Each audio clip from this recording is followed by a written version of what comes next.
Reading some of the comments on my previous video was like jamming plastic forks into my eyes, except that actually has some benefits. It would mean permanently being unable to read these embellic arguments. As someone who's almost allergic to dumb, you'd think I'd avoid reading comments regularly or even trying to debate, but nope, I just have to argue with people.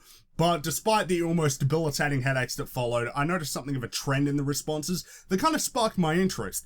I'm paraphrasing, but the argument was this idea that what's important when it comes to determining a game's purpose in the scheme of consoles and exclusivity, in the gaming context I might add, not the literal definition of the word, is not what platform a game is on, but what platform a game isn't on. Excluding the PC, which has pretty much remained unembellished, there was a much better time in gaming prior to the last 5 to 7 years or so, where the primary selling point behind a console was, what games does it offer? And offer is the key word in that statement. We're talking about in-house developed titles, or at the very least, franchises and titles which belong to the console manufacturer, in spite of the developer's independence, specifically created for the platform in mind. I'm talking flat-out first-party exclusives like Halo, Naughty Dog output, Mario, Zelda, you get the deal. It's a game you can only play on that system, and one that wouldn't really exist were it not for the console's company making it. It's an actual exclusive title and a game that's being offered. The best example to look at is all three 6th generation consoles,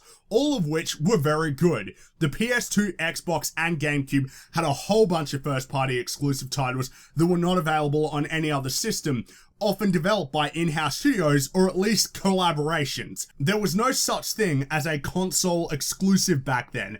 They were actual exclusive titles with a clear value proposition. You only have one place to play these games we made or worked with to make. You see where I'm going with this, right?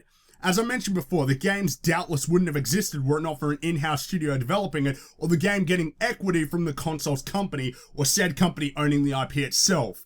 Games weren't being held ransom, they were being created as an incentive to buy the console. Even if they were pure third-party titles independent from Sony, business deals between the platform manufacturer and the developers were not the reason why certain third-party games never made it to other systems. This was prevalent during the 6th generation, especially on the PS2. It was a mutually beneficial deal for the gamer and the console manufacturer. This was good, and thankfully this generation, Nintendo are still doing this. But unfortunately, with not only these timed exclusive deals, console exclusives, and even downright exclusive games, it's become more of a situation of what games am I denied access to if I buy this system? We can see this everywhere. Every single console exclusive title is one that's being denied to either Xbox One or PS4 owners. Rise of the Tomb Raider, Dead Rising 3, Street Fighter 5, and no, I do not give a shit what excuses you throw at me. That game would have happened even if Sony didn't throw money at it. It's Capcom's biggest franchise. These are all games that were denied to a platform because they are in origin multi-platform titles developed entirely independently and sometimes outright published independently of Sony and Microsoft. Thanks to our pre-order and DLC culture, we've also seen this kind of denial of access to content in entirely third-party titles. Destiny and Call of Duty are prime examples, with Strikes and Destiny outright denied to Xbox One owners, and of course timed exclusivity for the DLC in Call of Duty, formerly in favour of Xbox and now in favour of Sony. In fact, Sony nowadays are pretty damn egregious in this regard. So many games have exclusive DLC for PlayStation, which at a time I thought was a good thing, but I've realised now that that's a pretty stupid thing to say. It's ultimately content carved from the Xbox One and PC versions, in some cases, permanently denied to those players, or because they made the wrong choice in their platform. It's not the offering of additional content for your choice, it's an ultimatum. Buy this system or you don't get the full game. There's no incentive or choice there. You're getting screwed. You're being punished for your preference. You may say, well, that's what they get, but I'd say you're an asshole.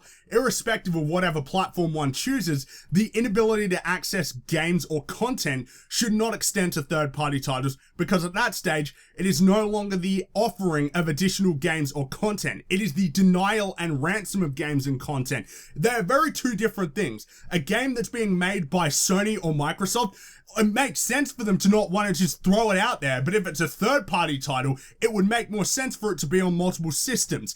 It's a cynical business model, which is gold coming from me, but it really is. The idea that your purchasing decision is driven by what you won't get as opposed to what you will. That is not good for the consumer, and supporting it is not a healthy attitude. No matter how I try and look at this practice, I simply cannot see it in a positive light, and I'm not just talking about from the perspective of the gamer, but from the perspective of these companies. It's pretty evident these kinds of practices don't work. How many times have Microsoft done this and failed remarkably as a result? The PC market is becoming larger every day, and personal experience has more or less proven in my mind that part of that is simply due to the fact that when half of these exclusives are coming to the PC, the platform worth getting is even more evident. You don't need an Xbox One to play half of their exclusives, and you don't need a PS4 to play the indies. That also extends to the Xbox One as well. Sony at the very least have IPs and in-house studios, but they are definitely beginning to gravitate to the side of multi-platform emphasis.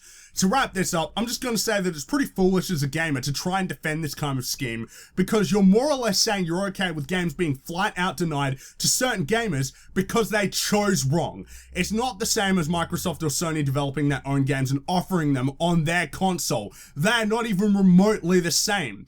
Paying for a game to not appear on the other platform is bad for the gamer, and you know it. And to defend it because it's your, at the end of the day, meaningless preference is ridiculous. You're not a fucking seal, because seals are awesome. And I tell you what, they wouldn't be clapping to this nonsense, unlike you.